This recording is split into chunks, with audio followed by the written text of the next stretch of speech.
What is up, Bunkerhouse Golf community? And we are back, episode 2, joined by Ryan Liability himself. How's it going? Oh, welcome. Thank you. Yeah, Pleasure. ready to teach some golf? I'll try. Yeah, definitely. Yeah, try your best. Yeah. Try to just get away from missing left. Yeah. We're going to teach you how to take it away in the right area. Mm-hmm. We're going to talk about that first part of that backswing. Most important part, too. Yeah, well, I mean, in the kind of we're doing this a little bit in sequence to start. You know, I love talking with the grip in that first episode. Talked with Joe a little bit about that stance and that posture. Yeah. And then we're going to work on that takeaway, that first part of that backswing.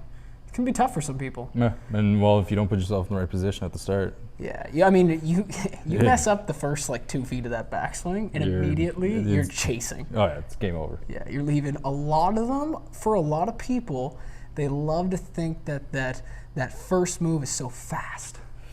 Yeah, and it's just about getting that club in the proper position at the top. You see a lot of people on the tour and stuff like that, like Im and a lot of those guys that have that slow, patient takeaway. Well, yeah, and then even Matsiano just stops at the top. Just getting yourself in the right position, like we chatted in the first episode about making center contact. It's so important. Well, we're here in the Dormie Workshop Bay. We're going to hop in the studio and let's tackle this. Before that, once again, always giving the boys a shout out. If you want to dress up your sticks, we'll make your bag look, and that swag look a little bit nicer. They're the place to go. Definitely the place. Yeah, good leather. Great leather. Yeah, well made. Well made. Handcrafted in Nova Scotia. Yeah. In Nova Scotia, Canada. All right, let's get in the bay and discuss the first move of that swing. All right. Jumping in the bay here, let's get right to it. What do we got? 8-iron? Got an 8. I love it. It's probably my favorite club in the bag, honestly. Really? Yeah, I teach a lot with the 8 and the 7. 8 and a 7 is always the Because club. if you're getting into that gap wedge, the wedges, it's kind of like there's a lot of loft and really short, and you can't just get in with the driver either. No. Grab a mid-iron. When you're trying to do this stuff, you actually don't even need a golf club half the time, but any mid-iron, 6-iron, 7-iron, 8-iron, doesn't matter what it is, but don't go to either extreme of the bag. Well, start the takeaway. Let's do it. I gotta work on it myself, so this is gonna be good. This is good. All right, so let's hop in here. So we're gonna look at a little down the line, man. So we worked on the posture in the last one, and we get ourselves into where what you know, of course, is shoulder width apart, feeling balanced through the shot. But what do you feel when you're taking that club away that is something that's extremely important just for the first, and we're talking about from address position to waist height. Yeah, so the biggest thing that I talk about when I'm teaching golf with especially beginners when it comes to that takeaway is I like them to try to imagine the fact they have a string attached to the toe of that club and someone's directly behind them and it feels like someone just starts pulling that club right away from that body. Yeah. They're pulling so it all key. as one. So many times people get into the motion and start to sweep this way with it, and then they pick their club up here. Yeah. Where it's key, we want that club really extending away from that body, and then using the motion to get the club up here. And then getting it up, because what we see, you go ahead and jump in there.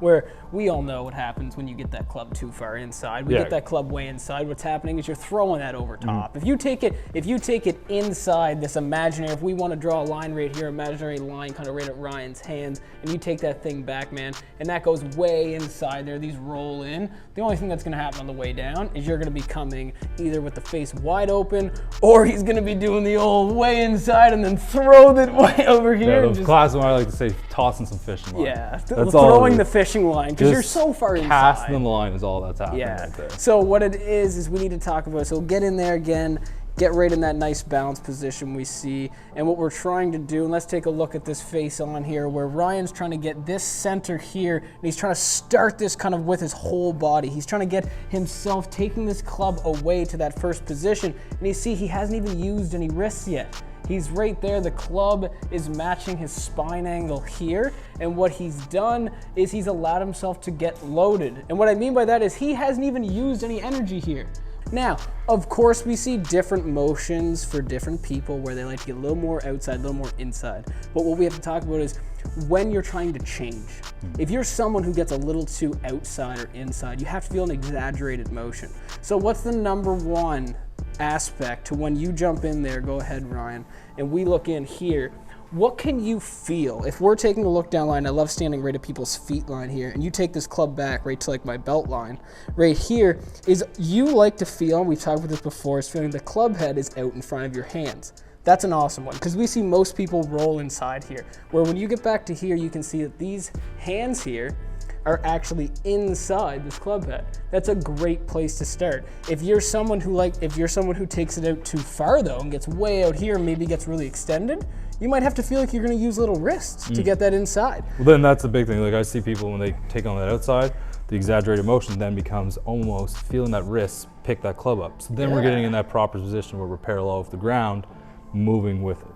Excellent. Yeah, I really like that. So I mean, what if you're on either end of the spectrum? If you notice you're a little inside, we need to get that exaggerated mode of feeling out.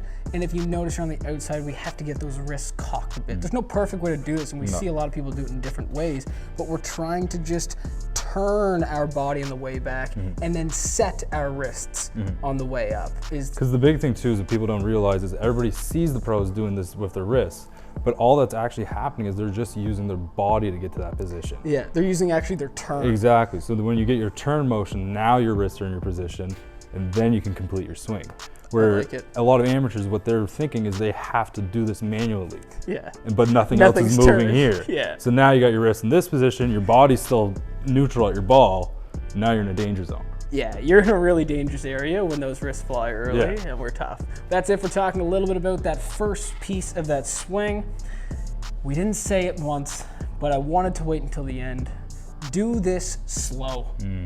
Yeah, too many people get up to that ball and they just want to go back. It's just not going to do anything. Be patient. Yeah, don't try and rush through this. If you're training versus practicing, man, when you're training, be patient. The biggest thing I find too people don't realize is when you are doing these training motions is we're not worrying about the outcome of the shot. We're always only worrying about what's happening in our swing, because we're going to be taking it in such slow motion that the ball, everything afterwards, we're not worried about. Yeah. We're worried about getting it here. Whatever happens afterwards, that's in the next stage. Yeah, that's in the next stage. You need to set yourself up for success before you can just swing a golf club around yourself. No, that's it. Give this one a try. Feel like you make minor adjustments. But remember, feel isn't real. So if you have to make one of these adjustments, whether it's a little more out, a little more in, exaggerate it a bit, and before you know it, you'll be right there.